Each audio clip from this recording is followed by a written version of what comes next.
Hey, JK here. I want to thank you for sharing part of your day with me. Y'all ready for this? Welcome back to Fantasy Baseball Recap for Week 3.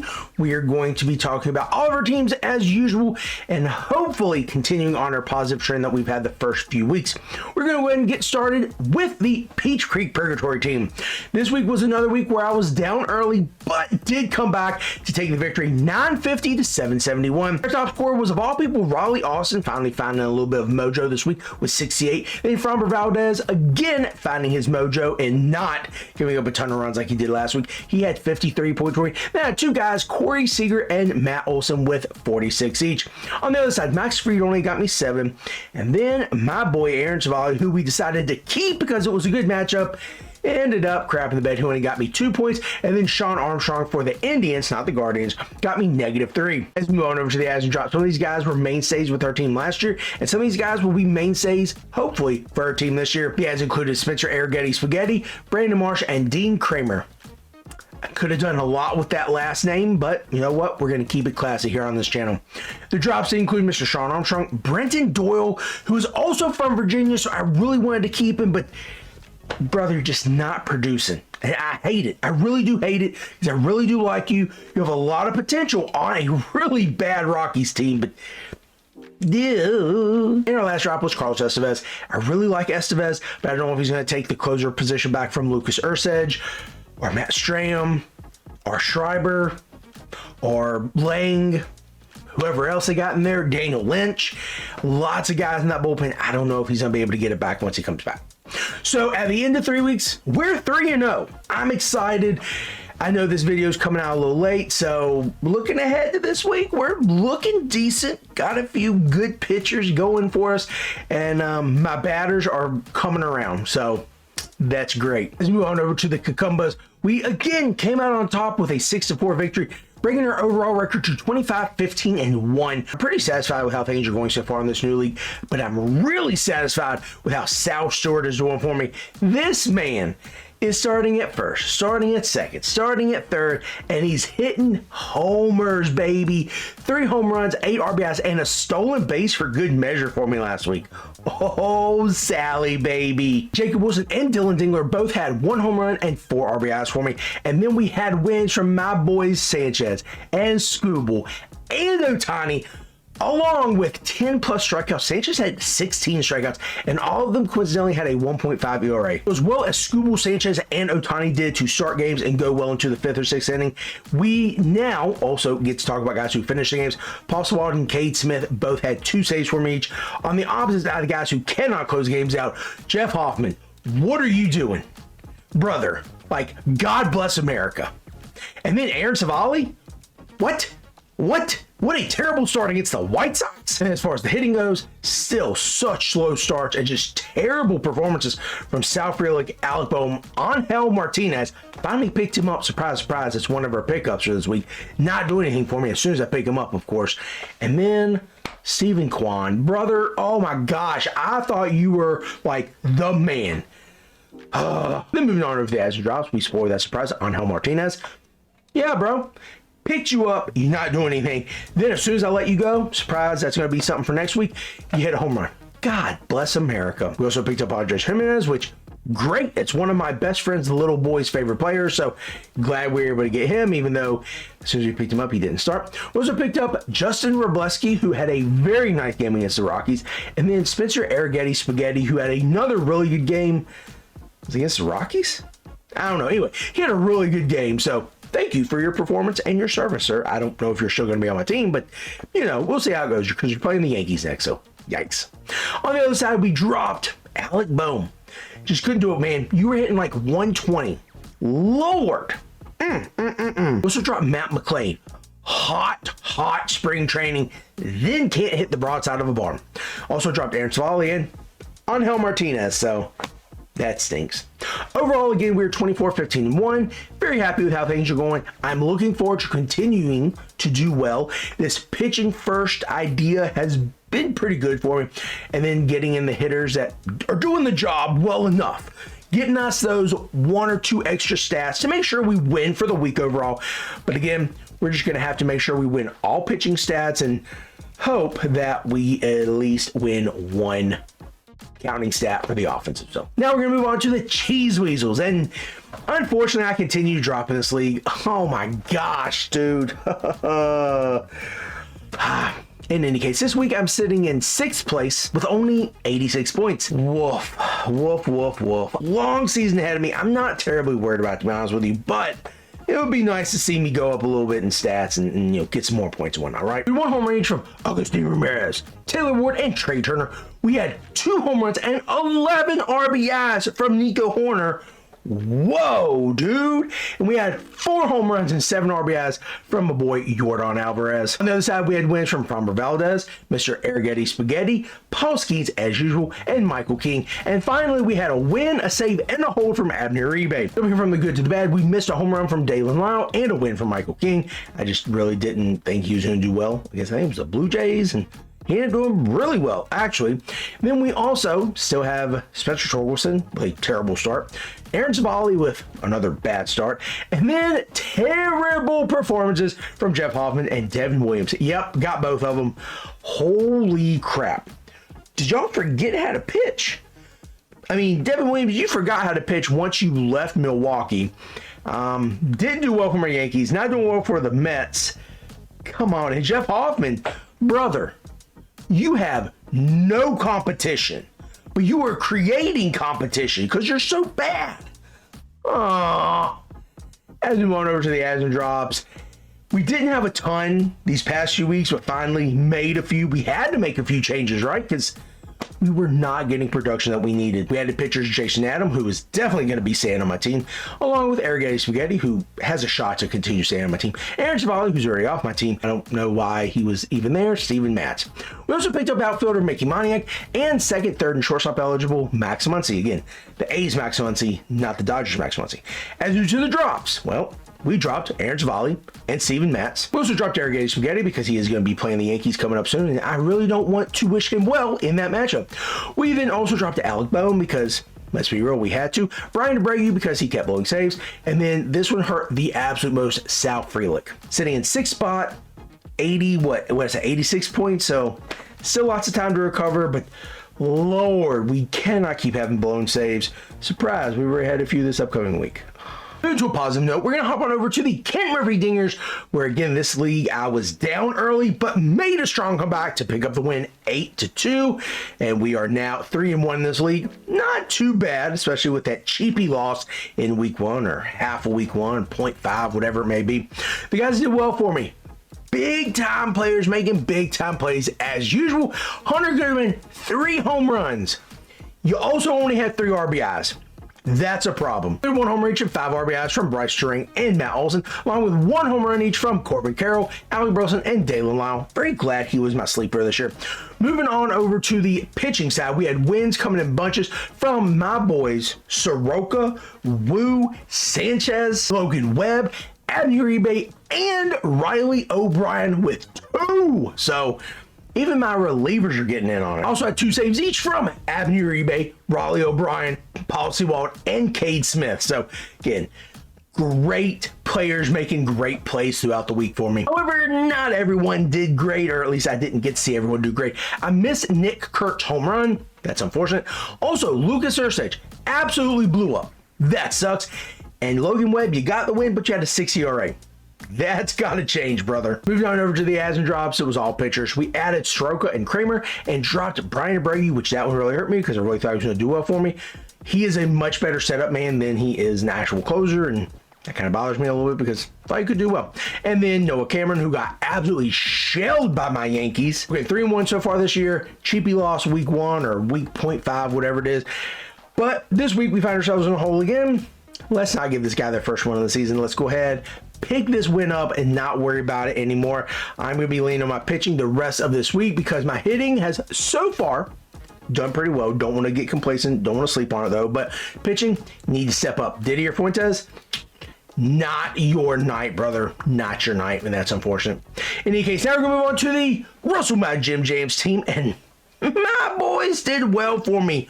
again. We were able to come out with an overall category victory 10-4-2, bringing our overall record to 28-12-8. Definitely could have more wins, but I'm not upset with it. But we do not want to let the ties add up. We do not want to put our future and the playoffs in the hands of all those ties. We want to make sure we have enough wins to just clear everything. You've already heard this name before, but Hunter Goodman had 3 home runs for me and 6 extra base hits. We had 1 home run each and 4 extra base hits from my boy CJ Abram, Alec Burleson, and Mickey Moniak. Also had 5 RBIs from Matt Chapman and 5 walks from Xavier Edwards. On the pitching side, Christopher Sanchez had 1 win and 16 strikeouts. Kenley Jansen had 3 saves for me, and then we had Mr. Tyler Alexander, Mr. Graham Ashcraft, and Gabe Spire with 2 holds each. On the other side, Sal Frelick still not performing like I want him to, and Taylor Ward has slowed down considerably from what he was doing earlier in the season, now batting below 300, which maybe we figured he was going to bat below 300, but we thought there was going to be a little more power. I think he's hit like 1 home run this year, so woo. And talking about woo, Sean Armstrong. You did not do well for me.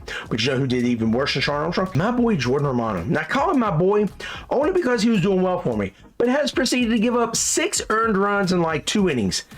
Yeah, 4 of them were to my Yankees, so thanks, but let's move on over to the adds and drops. We added Jeremiah Jackson. He was one of the guys I really liked last year. Came on strong for the Orioles. I talked about him, and I really thought he was going to do well. And look at that. He's doing well.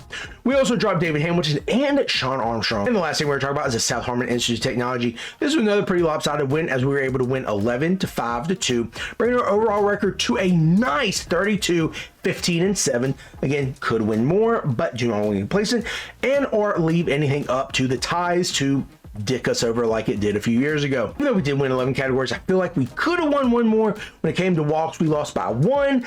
But we got really lucky when it came to whip because we won by such a small margin. Woo! Holy cow. You know what? 1 more walk by Jordan Romano, 1 more bad performance by him, we would have lost that. So thank you, thank you, thank you. As we go on to the people that did well for us, lots of guys did lots of good things. CJ Abrams had 15 total bases, 2 home runs, and a 300-plus batting average. Both Dalen Lyle and Freddie Freeman had 13 total bases. Lyle had a home run. Freeman had a 400-plus batting average, so that's not shabby, despite no home runs. Speaking of home runs, we did have at least 1 and 11 total bases from Bryce Turang, Matt Olson, and Eugenio Suarez. On the pitching side, we had wins from Mr. Christopher Sanchez, Brandon Woodruff, and Abney Uribe, who also had a few holds and saves, along with Paul Sewald, Tyler Alexander, Cade Smith, and Matt Brash, who had at least 2 holds and or saves because they're combined in this league. And you know what else is a part of this league? Blown saves. So thanks, Tyler Rogers and Cade Smith. You both had blown saves, which lost me another category. Speaking of another category losses. What a tough luck loss from Christopher Sanchez. Like 6 or 7 no-run innings and an error is what caused you to have that loss. It was no earned runs. 1 was an unearned run. Like, I'm so annoyed with that.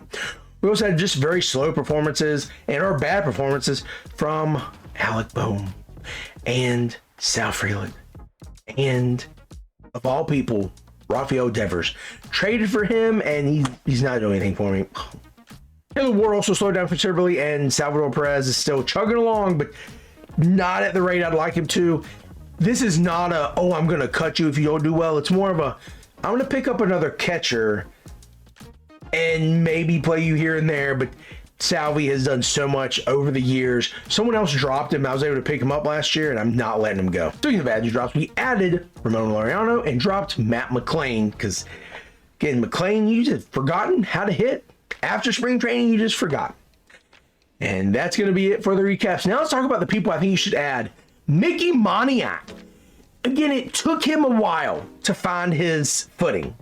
From Philly to LA with the Angels, not the Dodgers, and now in the good old Rocky Mountains. He's like 6 or 7 home runs this year. You might want to look him up. He does not play against lefties, so it is a true platoon. But again, if you have someone else you want to play, shoot, he can literally be your righty specialist. I mean, there are a lot of righties that play in Major League Baseball, so boom, there you go. Perfect platoon, especially if you don't want to commit to Mickey Moniak, a Rockies pitcher, especially if they're away from home. Great opportunity. This next guy is mainly an on-base percentage or on-base plus slugging and or walks league.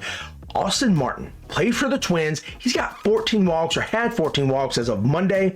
That was tied with guys like Ohtani, Riley Green, and Kyle Schwarber. So he's in pretty good company. Now, the walks leader as of Monday was Nick Kurtz. I think he had 23. So again, this is tied for 20th with some of these big names. I'm not saying he's going to keep it up, but for this early going, to be in the same sentence or to be in the same statistical category as those other guys, that's not bad. He also has second base and outfield eligibility, so if you're worried about that. And moving to the pitching, I think you absolutely positively have to look up Justin Wroblewski.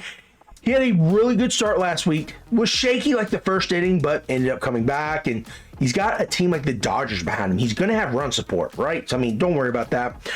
And then closers. Lord have mercy. So many guys are doing so poorly, especially now the freaking Dodgers have Edwin Diaz out, so pick up Tanner Scott, pick up Alex Vesia. I mean, Blake Trinan might be in the mix, so that's something. Also, with the Astros, loved Brian Abreu, supposed to be the guy. Nope. So, Errol De Los Anjos, whatever his name is, he didn't have a great outing earlier this week, but neither did Brian King, who I thought was going to be a really good guy. Well, he got blown up, messed up my ERA there.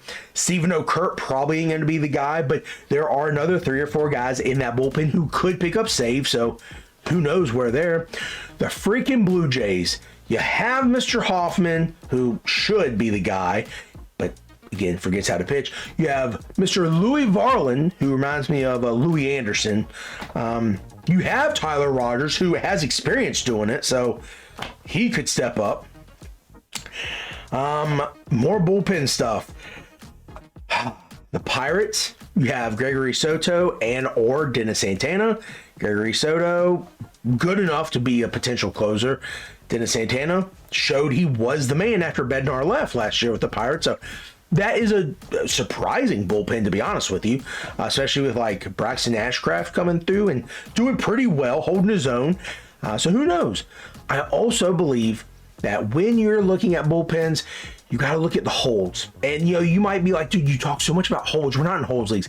Right. But if they're going to be high leverage or if they're going to be used pretty consistently, why not pick up a guy like a Brian King, like a Taylor Rogers, or a Varland? You want to pick these guys up because they're going to do well for ERA for the most part. They're going to get you strikeouts for the most part. They should.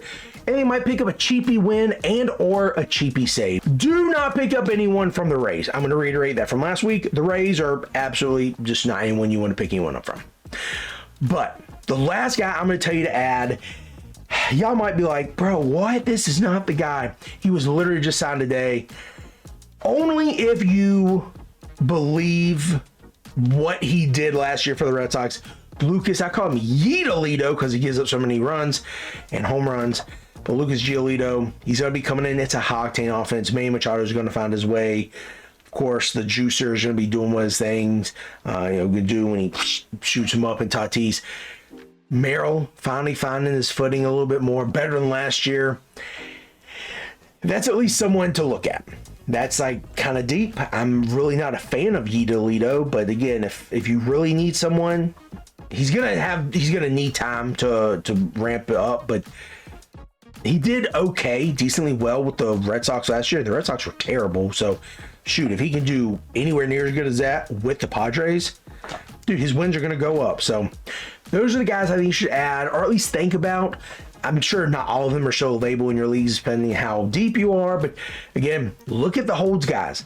Look at on-base percentage, because if they're getting a lot of walks or getting on bases, they can steal bases, they're getting around to scoring position and getting those runs across. So take a look at that, especially, again, if you're in one of those leagues, you probably already know about this. So I'm just reiterating it, or, preach to the choir. In any case, that's going to do it for the recaps. It's going to do it for the people I think you should add. And I am ready, so ready for the NFL draft, because my Redskins are going to be taking, I don't know, but that's a freaking cool helmet I got. It's a new helmet. It's got 13 signatures on it. Some of them are like Sammy Baugh, Mark Mosley, Joe Jacoby, some Hall of Famers, some other Hall of Famers. 13 signatures. My Redskins. We're going to win the draft tomorrow. We're probably not, but, who knows. In any case, this is Jake. I want to thank you for sharing part of your day with me.